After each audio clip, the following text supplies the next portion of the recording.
ঝুমনগরের গ্রামের পাশে ছিল অনেক বড় একটি জঙ্গল। সে জঙ্গলে ছিল অনেক পশু পাখি। ওই জঙ্গলে টুনি পাখি ওর মেয়েকে নিয়ে থাকতো। একদিন টিনটিন জঙ্গল থেকে ঘুরে এসে ওর মাকে বলে, মা, ও মা, মিনু পায়রা মাসির কাছে শুনে এলাম আর কদিন পর নাকি অনেক ঘূর্ণিঝড় হবে। তাই তো ওরা ওদের সবার বাড়ি ঠিক করছে। ও মা, আমার কিন্তু খুব ভয় করছে মা। কেন সোনা, তোর ভয় করছে কেন বলতো? মা, আমাদের বাড়িঘর তো অনেক ভেঙে গেছে। এখন যদি প্রচন্ড ঝড় বাতাস হয় তাহলে তো আমাদের বাড়িটা ভেঙে পড়ে যাবে। তাহলে আমাদের কি হবে মা? তুই তো ঠিক কথাই বলেছিস রে মা। আমাদের বাড়িটা তো অনেক ভেঙে গেছে। এখন যদি আমরা বাড়িঘর ঠিক না করি তাহলে তো সব ভেঙে যাবে বাতাসে। আর বাড়ি যে ঠিক করব, আমার কাছে কি আর তেমন টাকা আছে বলতো মা? তাহলে এবার কি হবে? তুমি চিন্তা করো না মা, যা হবার তাই হবে। আমার খুব খিদে পেয়েছে মা, আমাকে কিছু খেতে দাও তো। ঠিক আছে সোনা, তুই হাত মুখ ধুয়ে বস, আমি তোকে খাবার খেতে দিচ্ছি। মায়ের কথা মতো টিনটিন হাত মুখ ধুয়ে খাবার খেতে বসে। টুনি টিনটিনকে ডাল ভাত খেতে দেয়। নে মা, ডাল ভাত। তোকে রোজ রোজ এই ডাল ভাত খাওয়াতে আমার একদম ভালো লাগে না সোনা। আমারও ইচ্ছে হয় রে মা, তোকে ভালো মন্দ কিছু খাওয়াতে, কিন্তু আমার সামর্থ্য নেই রে। তাই এই ডাল ভাতটুকু খেয়ে নে সোনা। মা, তোমার হাতের এই ডাল ভাত আমার অনেক ভালো লাগে। আমার আর অত দামি খাবার লাগবে না মা। তুমি এটা নিয়ে আর মন খারাপ করো না তো। তুমি এসো আমার সাথে, তুমিও খাবার খাবে। মেয়ের এত সুন্দর ব্যবহার দেখে টুনির চোখে পানি চলে আসে। আর খুশি মনে টুনি ওর মেয়ের সাথে খাবার খায়। আর এভাবেই ওদের মামের দিন কাটতে থাকে। আর হঠাৎ একদিন আকাশ কালো মেঘে ছেয়ে যায়। তখন টিনটিন বলে, মা, ও মা, আকাশে তো অনেক মেঘ জমেছে, বৃষ্টি এই নামলো বলে। তার মানে কি মিনু পাড়া মাসে কথাই ঠিক হবে নাকি? মা, মনে তো হচ্ছে এই ঘূর্ণিঝড় এলো বলে। ও মা, এবার কিন্তু আমার সত্যি ভয় করছে মা। কিছুই হবে না রে মা, তুই অযথা ভয় পাস না তো। আমার সাথে সাথে থাক কেমন, তাহলে দেখবি আর তোর কোনো ভয় থাকবে না। টুনি এসব কথা বলে মেয়েকে সান্ত্বনা দিলেও মনে মনে টুনি নিজেও অনেক ভয় পাচ্ছিল। আর কিছুক্ষণের মাঝেই প্রচন্ড ঝড় বৃষ্টি শুরু হয়ে যায়। আর ঝড়ে টুনির ঘরটি দুলতে থাকে। তখন টিনটিন বলে, মা, এবার মনে হয় সত্যি আমাদের ঘরটা ভেঙে পড়ে যাবে। মা, চলো আমরা পালিয়ে যাই। ও মা, চলো না আমরা পালিয়ে যাই। হ্যাঁ রে মা, তুই একদম ঠিক কথাই বলেছিস। আয় মা, আমরা মিনু পাড়ার বাড়িতে আশ্রয় নেই।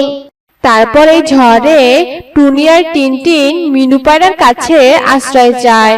আর মিনু পাড়া ওদের কিছুক্ষণের জন্য আশ্রয় দেয়।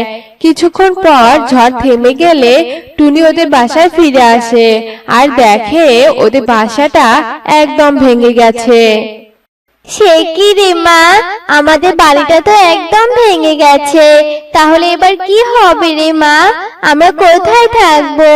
আমরা তো আশ্রয়হীন হয়ে গেলাম। এবার বুঝি আমাদের গাছের নিচে আশ্রয় নিতে হবে রে মা। কষ্ট পেও না মা, তুমি আর আমি মিলে জঙ্গলে কাঠ খুঁজবো। তারপর আমরা মামে মিলে একটা সুন্দর বাড়ি বানাবো। আপাতত আমরা গাছতলায় থাকবো মা, তাতে কি? মামে মিলে রাতে আকাশে তারা গুনবো, তবে তো ভালো হবে, তাই না মা? তারপর ওরা মামে মিলে গাছতলায় থাকতে শুরু করে। আর এভাবে কয়েকদিন কেটে যায়। একদিন টিনটিন জঙ্গল দিয়ে হাঁটছিল। এমন সময় ও হঠাৎ কান্নার আওয়াজ শুনতে পায়।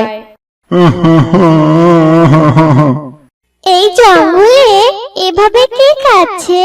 আশেপাশে তো কাউকে দেখতে পাচ্ছি না।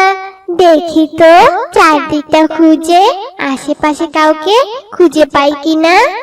তারপর টিনটিন আশেপাশে খুঁজতে থাকে আর ও নদীর ধারে একটা পেঁচাকে কাঁদতে দেখতে পায়।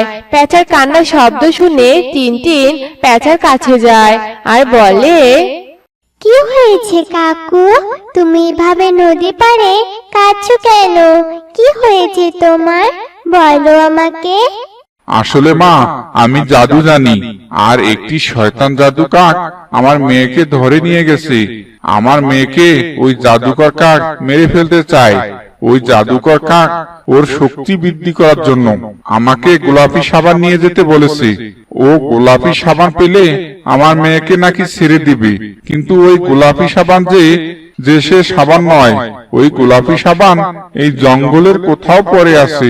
এখন আমি যদি ওই সাবান নিয়ে যেতে না পারি, তাহলে আমি আমার মেয়েকে বাঁচাতে পারবো না। তাছাড়াও আমার জাদুর তাণ্ডবটাও ওই জাদুর কাকের কাছে আছে। এখন আমি জাদুর তাণ্ডব ছাড়া কিছুই করতে পারছি না। তুমি কোনো চিন্তা করো না, সব ঠিক হয়ে যাবে। এই বলে টিনটিন সেখান থেকে চলে যায় আর হঠাৎ টিনটিন কিছুতে হোঁচট খেয়ে পড়ে যায়। আরে এটা কিসের সাথে হোঁচট খেলাম আমি? কি এত বড় সাবান, তাও আবার গোলাপি। তার মানে এটি সেই সাবান নয় তো? আমি বরং এক কাজ করি, পেঁচা কাকুকে দেখাই এটাই সেই সাবান কিনা। তারপর টিনটিন সেই সাবানটা নিয়ে যায় আর পেঁচাকে দেখাতেই পেঁচা বলে, এই তো সেই সাবান। তোমাকে অনেক ধন্যবাদ টিনটিন, আমাকে সাবানটি খুঁজে দেওয়ার জন্য। চলো তবে আমরা এখন কাকের কাছে যাই। তারপর পেঁচা আর টিনটিন সে কাকের গুহায় যায় আর গিয়ে দেখে কাক ধ্যান করছে। টিনটিন সেই সুযোগে কাকের পাশে থেকে জাদু দণ্ডটি এনে পেঁচার হাতে তুলে দেয় আর তখনই কাকের ধ্যান ভেঙে যায়। কই গোলাপি সাবানটা এনেছিস তাহলে? তবে দে দে আমার হাতের সাবানটা। কিরে দিচ্ছিস না কেন?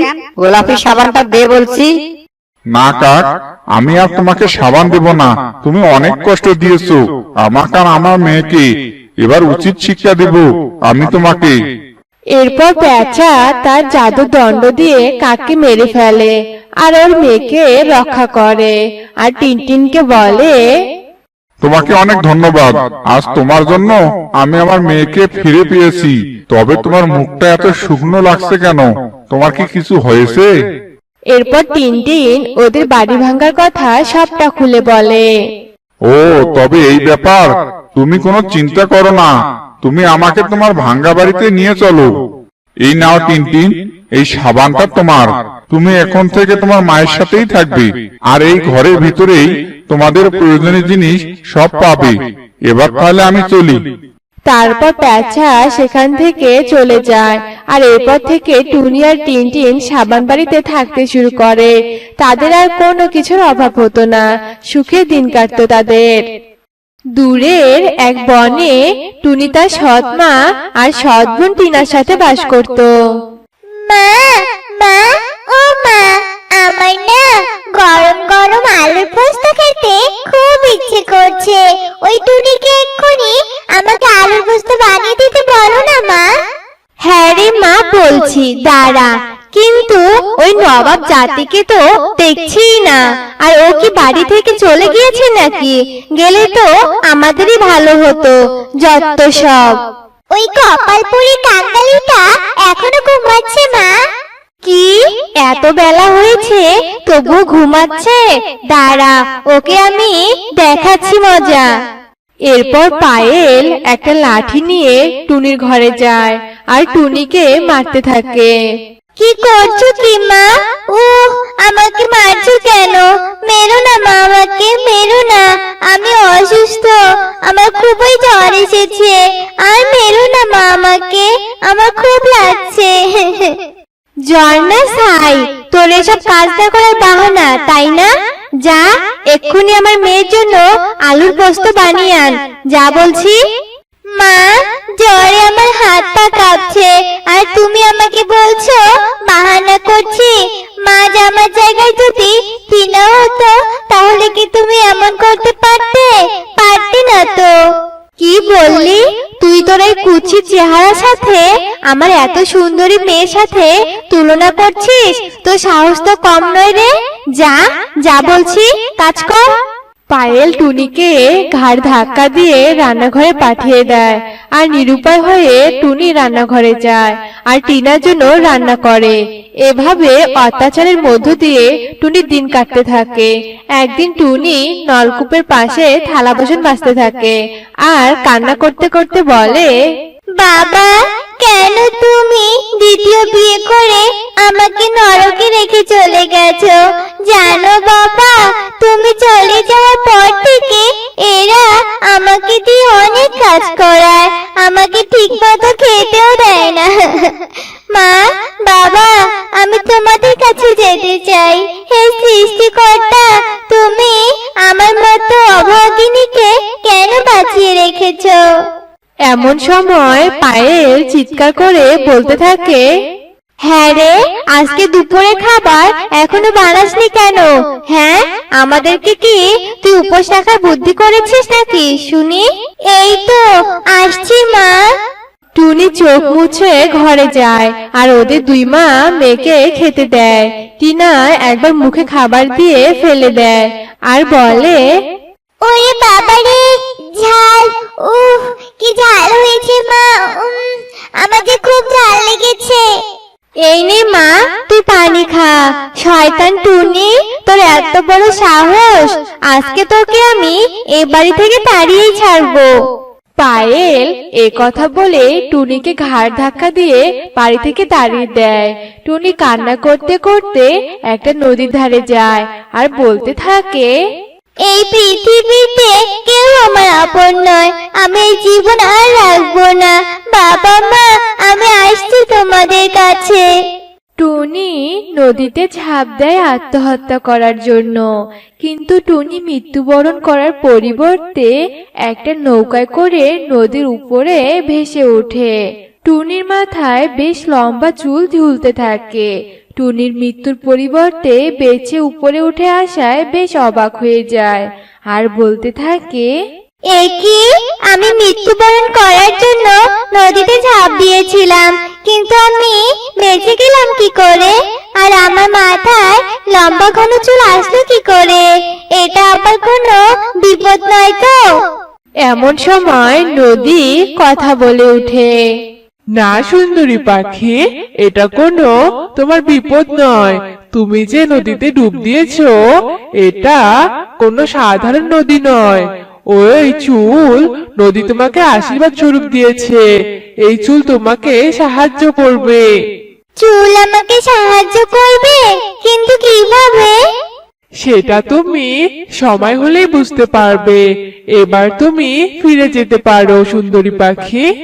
এরপর টুনি নদীর পাড়ে এসে ওঠে আর খুশি মনে বাড়িতে ফিরে যায় আর তার ঘরের আয়নার সামনে বসে। টুনি তার চুল দেখে বেশ খুশি হয় আর চুলে হাত বুলাতে থাকে। আর চুলে হাত বুলাতেই তার হাতে একটা রঙিন গোলাপ আসে। টুনি রঙিন গোলাপটা দেখে বলতে থাকে, আরে, আমার চুলে তো কোনো রঙিন গোলাপ ছিল না, তাহলে এই রঙিন গোলাপটা এলো কোথা থেকে? দেখতে দেখতে টুনির হাতের গোলাপটা একটা সোনার গোলাপে পরিণত হয়। এ দেখে টুনি আরো বেশি অবাক হয়ে যায়। এই গোলাপটা তো রঙিন ছিল, তাহলে এটা সোনায় হলো কি করে? দেখি তো আর একবার চুলে হাত দিয়ে। এরপর টুনি আর একবার চুলে হাত দেয়, আবারও একটা রঙিন গোলাপ টুনির হাতে আসে আর ওই রঙিন গোলাপটাও কিছুক্ষণ পর সোনার গোলাপ হয়ে যায়। তার মানে নদী ঠিকই বলেছিল যে এই চুলি আমাকে সাহায্য করবে। এমন সময় টিনা টুনির এত লম্বা চুল দেখে ভীষণ ভয় পেয়ে যায় আর চিৎকার করে ওঠে, এ কি? ভূত! মা, আমাদের ঘরে চুলওয়ালি ভূত এসেছে। লাঠি নিয়ে এসো মা, লাঠি নিয়ে এসো। আরে, কি বলছিস কি? আমি টুনি, তোর দিদি রে। কি? তোর মাথায় এত লম্বা চুল আসলো কোথা থেকে? তুই নিশ্চয়ই আমাদের ক্ষতি করার জন্য এই চুল নিয়ে এসেছিস তাই না? তোকে তো আজ আমরা ছাড়ছি না। কি বলছিস কি এইসব? আমার সব কথা শোন আগে। পায়েল আর টিনা টুনির কোনো কথা না শুনে টুনিকে বাড়ি থেকে তাড়িয়ে দেয়। আমি আর ওই বাড়িতে ফিরবো না। আমি আমার চুলের রঙিন গোলাপ ফুলের সাহায্যে এখানে নতুন বাড়ি বানাবো আর একা একাই বাস করব। যেই ভাবা সেই কাজ। টুনি তার চুলের রঙিন গোলাপ ফুলের সাহায্যে অনেক ধনী হয়ে যায়। এভাবেই বেশ কিছুদিন কেটে যায়। পায়েল আর টিনা একদিন টুনির বাড়ির সামন দিয়ে যাচ্ছিল। টিনা টুনিকে ওই বাড়ি থেকে বেরিয়ে আসতে দেখে আর বলতে থাকে, মা দেখো, টুনি কত বড় বাড়ির ভিতর থেকে বেরিয়ে আসছে। কিন্তু মা, ওই এত বড় বাড়ির মালিক হলো কি করে? আমিও তো কিছু বুঝতে পারছি না রে মা। ও আবার কোনো গুপ্ত ধন টন পায়নি তো? মা, আমাদের ওর উপর নজর রাখতে হবে, জানতেই হবে রহস্যটা কি। পায়েল আর টিনা টুনির উপর নজর রাখতে শুরু করে। টুনি প্রতিদিনের মতো আজকেও আয়নার সামনে বসে চুলে হাত বোলায় আর সাথে সাথে একটা রঙিন গোলাপ ওর হাতে আসে। আর কিছুক্ষণ পর ওই রঙিন গোলাপটা সোনায় পরিণত হয়। টুনির এসব কর্মকাণ্ড লুকিয়ে লুকিয়ে ওরা মা মেয়ে দেখে ফেলে আর বলতে থাকে, মা, যে করেই হোক টুনির চুলের রঙিন গোলাপ আমাদের চাই চাই। যদি একবার আমরা ওই সোনা গোলাপ হাতে পাই তাহলে আমরা অনেক ধনী হয়ে যাব। মা, আমার কাছে একটা বুদ্ধি আছে, শোনো। এরপর টিনা পায়েলের কানে কানে বুদ্ধিটা বলে। ওরা দুজন বুদ্ধিমতো টুনির ঘরে ঢুকে আর টুনিকে তার ঘর থেকে নিয়ে একটা রশি দিয়ে বাঁধে আর বলতে থাকে, তোর চুলের রহস্য আমরা জানতে পেরেছি। যদি তুই বাঁচতে চাস তাহলে চুলে হাত বোলা আর অনেকগুলো রঙিন গোলাপ দে আমাদের, দে বলছি। তোমরা এখানেও এসেছো আমাকে অত্যাচার করতে? লোভী, অত্যাচারী, আমার কাছে যা চাইছো তা আমি তোমাদের কখনোই দিব না। টুনির এমন কথা শুনে পায়েলের ভীষণ রাগ হয়। রঙিন গোলাপ দিবি না, তাই তো? তবে মরার জন্য প্রস্তুত হ তুই। টুনি পায়েলের কথা শুনে তার মাথা চুলে হাত বোলায়। টুনির হাতে একটা রঙিন গোলাপ আসে। টুনি সে রঙিন গোলাপটা মাটিতে ফেলে দেয় আর সাথে সাথে রঙিন গোলাপটা সোনায় পরিণত না হয়ে সাপে পরিণত হয়। আরে আরে, এ তো একটা আস্ত সাপ। টিনা, বাঁচতে চাইলে পালা মা, পালা। ওরা যেই না পালাতে যায় অমনি সাপটা ওদের ছোবল মারে আর সাথে সাথে ওরা মারা যায়। আর সাপটা টুনির বাঁধন খুলে দিয়ে ওখানে অদৃশ্য হয়ে যায়। এরপর থেকে টুনি তার চুলের রঙিন গোলাপ নিয়ে অনেক সুখে শান্তিতে বাস করতে থাকে।